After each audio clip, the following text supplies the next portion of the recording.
Miss হবে না আপনার পছন্দের টিভি শো। দেখুন জি5 অ্যাপে একদম ফ্রি। মহত্ব মহত্ব আমাকে মহত্ব দেখানো হচ্ছে। হ্যাঁ, ওর ইচ্ছে হলে আমি বেঁচে থাকবো, ওর ইচ্ছেতে আমি শ্বাস নেব, আর ওর ইচ্ছে না হলে আমাকে মরে যেতে হবে নাকি? সবকিছু ওর ইচ্ছেতে হবে? হ্যাঁ, আমি আর পারছি না।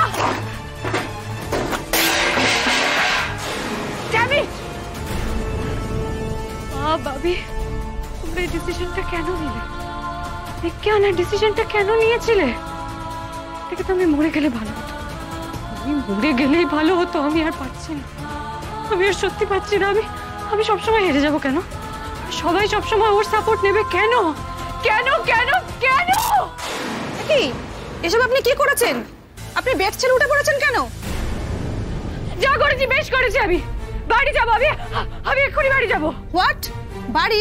কোনো প্রশ্নই ওঠে না। একটু আগে আপনার কন্ডিশন স্টেবল ছিল না। আমি বলছি তো আমি এখানে থাকবো না, আমি বাড়ি যাবো না। আমাকে বাড়ি পাঠাতে হবে না। আমাকে আপনি আমার জেলে পাঠিয়ে দিন। আমার কাছে বাড়ি আর জেল একই, আমি জেলে যাবো। আমাকে জেলে পাঠিয়ে দিন এবার। ছাড়ুন না, আমাকে ছেড়ে দিন। ছবেন না আমাকে একদম। কেউ আপন জন্য, কেউ আমার আপন। আমাকে ষড়যন্ত্র করে এখানে পাঠানো হয়েছে। হ্যাঁ, আমাকে ষড়যন্ত্র করে এখানে পাঠানো হয়েছে। আপনি জানেন আমি এখানে কেন আছি? আপনি জানেন? জানি না, আর জানতেও চাই না। আপনি যদি চুপচাপ এখানে শুয়ে না পড়েন, তাহলে কিন্তু আমরা বেডের সাথে আপনাকে জোর করে বেঁধে রাখতে বাধ্য হব। শুয়ে পড়ুন। মেঘ, আমি হেরে গেলাম তো, আমি আবার হেরে গেলাম তো। আমি মেঘকে জিততে দেবো না, আমি ওকে জিততে দেবো না।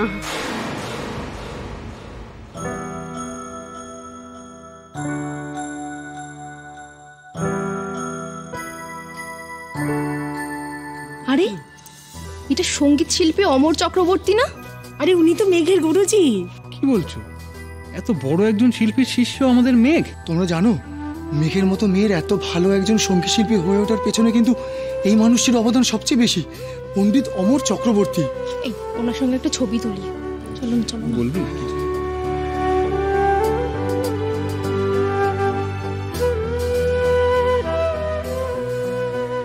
পণ্ডিতজি, আপনাকে এখানে দেখবো সত্যি ভাবতে পারিনি। আপনার সঙ্গে একটা সবাই মিলে ছবি তুলতে পারি? হ্যাঁ হ্যাঁ, নিশ্চয়ই। কিন্তু যাদের সঙ্গে ছবি তুলবো বলে এসেছি তাদের সঙ্গে আগে দেখা করি। সত্যি পণ্ডিতজি, আপনার মতো মানুষকে এত কাছ থেকে দেখে নিজেকে ধন্য মনে করছি। কিন্তু যাকে আপনারা শুভেচ্ছা জানাবেন বলে এসেছেন সেও কিন্তু খুব বড় শিল্পী, জানেন তো? জানি পণ্ডিতজি, আপনার মতো গুরুদেবের একজন উপযুক্ত ছাত্রী আমাদের মেঘ। আপনারা দয়া করে গুরুজিকে একটু ছেড়ে দিন, উনি নব দম্পতিকে আশীর্বাদ করতে এসেছে। হ্যাঁ হ্যাঁ হ্যাঁ, নিশ্চয়ই। কিন্তু একটা অনুরোধ পণ্ডিতজি, আজ যখন আপনাকে পেয়েছি, আজকে কিন্তু আপনার গান শুনতে চাই আমরা। এটাও যে এ বাড়ির তরফ থেকে অতিথিদের জন্য রিটার্ন গিফট। বেশ, তবে তার থেকে অনেক ভালো গিফট আমি আপনাদের দেব, কথা দিচ্ছি। চলো আগে মেঘমার সঙ্গে দেখা করে আসি। আসুন আসুন আসুন আসুন। মেঘ, গুরুজি আপনি? বলো কেমন সারপ্রাইজ দিলাম বলো। হ্যাঁ গুরুজি, আমি ওকে বলিনি যে আপনি এখানে আসছেন। খুব ভালো করেছো, বলে দিলে তো আর এই অপ্রত্যাশিত আনন্দটাই হতো না। ওর এই মুখের হাসিটা আজ আমার গুরু দক্ষিণা।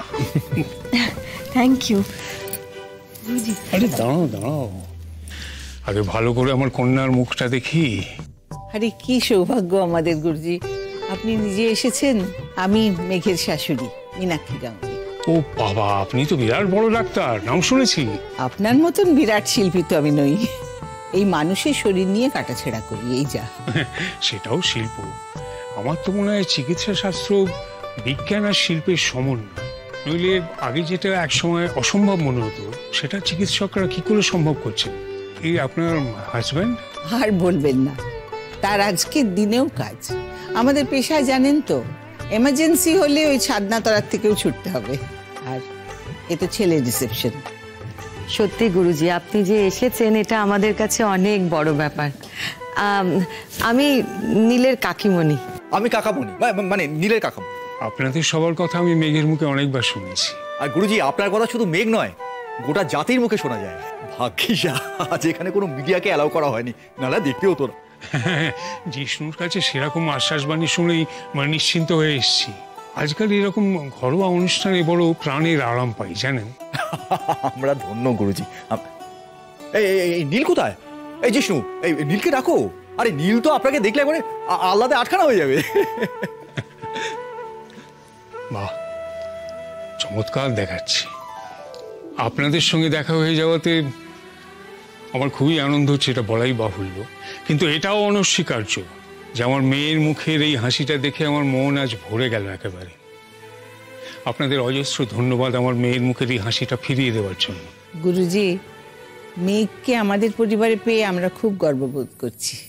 সত্যি ওর মতন মেয়ে হয় না। আমার ছেলে জহুরির চোখ একেবারে, হিরে চিনতে ভুল হয়নি। শ্রীমান নীল বাবা জীবন কোথায়? জোরে না হলে তো আমি প্রণাম নেব। যে নীল আকাশ এই মেঘের ঠিকানা হলো, সেই নীল কোথায়? 1 মিনিট গুরুজি, আমি দেখে আসছি। জিষ্ণু তো গেল ওকে ধরে আনতে। তোমাকে তো ঠিক চিনলাম না। নমস্কার, আমার নাম লাল, আমি আসলে মেঘের দেওর। দেওর হয়ে বৌদিকে নাম ধরে রাখছো? যুগ বদলাচ্ছে ওঠে। আসলে বাড়ির সবাই বকাবকি করছে, মানে বৌদি বলছি মাঝে মাঝে একটু ফসকে যাচ্ছে আর কি। আসলে গুরুজি কি বলুন তো, আমার ননদ দেওর এটা সবাই আমাকে বন্ধুই মানে, কিছুতেই আমাকে বৌদি বলে ডাকতে পারছেন। সে বললে হবে না। আজ আমি সবাইকে শাসন করে দেবো, কিন্তু সবার আগে শাসন করব তোমার কর্তাটিকে। আসলে গুরুজি, দাদা ভাইয়ের বন্ধু বান্ধবরা বাইরে আছে, জিষ্ণু মনে হয় খুঁজে পাইনি, আমি ধরে নিয়ে আসছি। দাঁড়া গুরুজি, আপনি বসুন না প্লিজ। আপনার সঙ্গে আমি ঠাম্মির আলাপ করাই। হ্যাঁ হ্যাঁ, নিশ্চয়ই। গুরুজি, আজকে তো আমাদের একটু ব্যস্ত থাকতে হচ্ছে, আপনি প্লিজ কিছু মনে করবেন না। আরে মনে করা কোনো প্রশ্নই নেই। এসে থেকে যেরকম অভ্যর্থনা পাচ্ছি, আমার তো কিরকম অস্বস্তি হচ্ছে, কিরকম নিজেকে পরপর মনে হচ্ছে।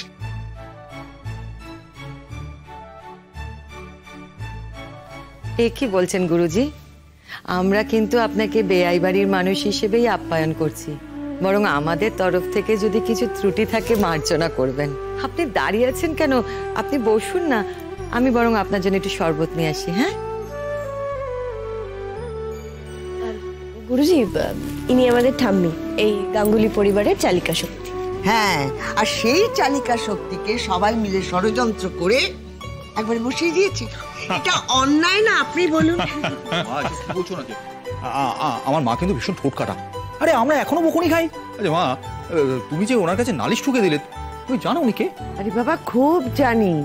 ওনার মতন বড় শিল্পীকে না জানাটা তো অপরাধ। আপনি আমার দিদি ভাইয়ের পিতৃসম গুরুজি, আমার নমস্কার নেবেন। আপনিও আমার প্রণাম নেবেন। আর এই যে আপনি বললেন না দিদি ভাই, এতেই বুঝলাম যে মেঘ আপনার মনের কত কাছাকাছি রয়েছে। মেঘ দিদি ভাই আমার প্রাণীর টুকরো।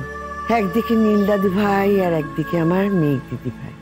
বলতে পারেন ওদের মুখ চেয়েই তো আমি বেঁচে আছি। জি5 ডাউনলোড করুন আর সব এপিসোড দেখুন একদম ফ্রি।